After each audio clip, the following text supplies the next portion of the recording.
Well, and the good Mark news is, Halpern's not going to ask you, though, how much you love for bread. And the good news is there is TOPS at LSU. For most students, we end up actually paying their tuition. Yeah, all I can say is get rid of the football program. You'll save a lot of money. Just to give people a sense of your leadership, judgment, and views, who's been the best American president since Ronald Reagan, and why? Well, look, obviously I think Ronald Reagan was the best. Since President Reagan, who's been the best president?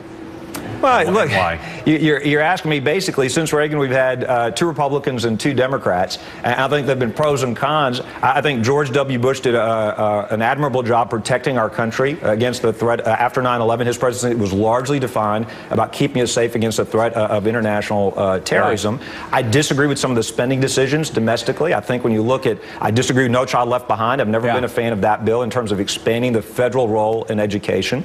I think with Part D, it would have been good if we could have put premium support and other reforms in Medicare. Right. But ultimately, President Bush's presidency was redefined because of what happened on 9/11. His first and primary responsibility was to keep us safe.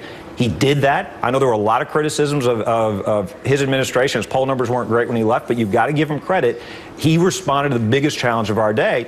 I obviously think that President Obama has been the most radical, most liberal, most ideologically extreme president in growing the size of government. President Bush Sr., you know, I think he certainly is an honorable man who led a great international coalition in Iraq.